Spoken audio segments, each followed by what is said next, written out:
मुझे ये बताइएगा कि आपने कहा कि बच्चे को निमोनिया हो तो आपने ये प्रिकॉशंस लेने हैं, तो पता कैसे चलेगा कि निमोनिया है, या जब हॉस्पिटल में लेके जाते हैं कौन सी ऐसी साइन सिम्टम्स आप लोग देखते हैं, या कौन से ऐसे टेस्ट हैं, या कैसे डायग्नोज करते हैं और ये बताते हैं कि इस बच्चे को निमोनिया है?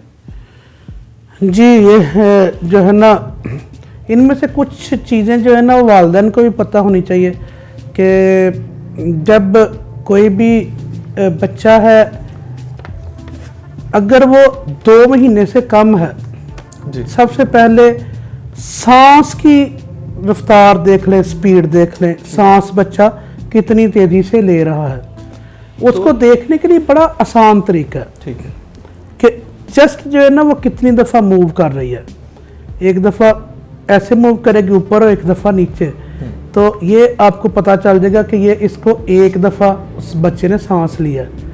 तो जब हम आप करेंगे ना 1 मिनट में, जब 2 मंथ से कम है बच्चा, तो बच्चा 1 मिनट में बच्चे का सांस 60 से नीचे होना चाहिए। ठीक है, बच्चे का सांस 60 से नीचे होना चाहिए। अगर बच्चा 2 मंथ से 1 ईयर तक है, 2 महीने से 1 साल तक, तो बच्चे का सांस 50 से नीचे होना चाहिए। ठीक है, 50 से नीचे होना चाहिए। 1 महीने से 1 साल तक, 2 महीने से 1 साल तक। ओके। 1 साल के बाद बच्चे का सांस 40 से नीचे होना चाहिए। अगर बच्चे का सांस 2 मंथ तक 60 से ऊपर है, तो इसका मतलब है आपके बच्चे को कोई मसला है। जी, ठीक है। ठीक है। नंबर पे जो है ना, सॉरी, ये देख लें कि बच्चे की सांस में चेस्ट देख लें कि कहीं छाती जो है ना वो सांस लेते वक्त अंदर तो नहीं जा रही।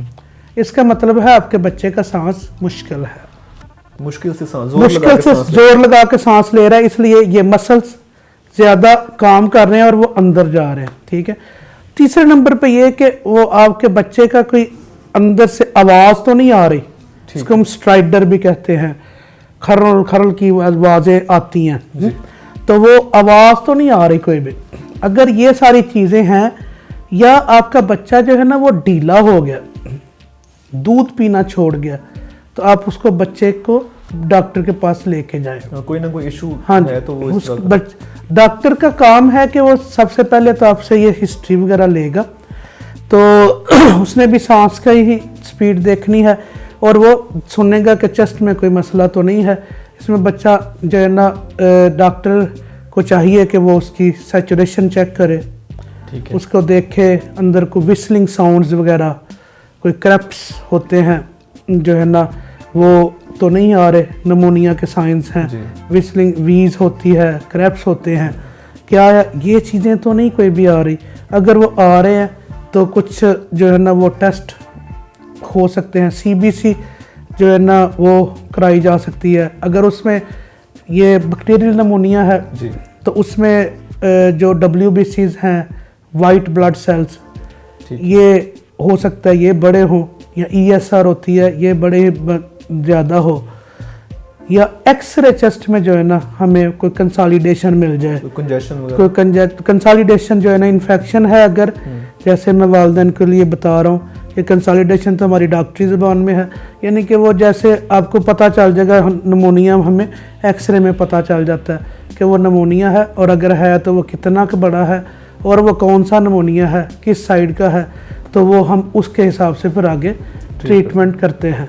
तो ट्रीटमेंट में ये है कि अगर बच्चे की सैचुरेशन ठीक है, बच्चा खा पी ठीक रहा है, ओरल इंटेक ठीक है, कोई वॉमिट नहीं कर रहा, तो उसको जो है ना वो ओरल एंटीबायोटिक दे के ही हम अमूमन घर भेज देते हैं।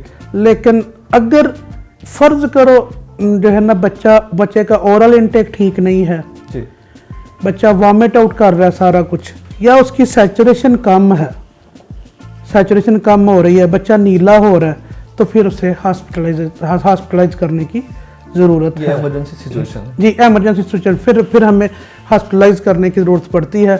उसमें हम जो है ना वो कोई इनहेल भी, नेबुलाइजेशन के ज़रिए कोई इनहेलेशन भी दे सकते हैं। ठीक है।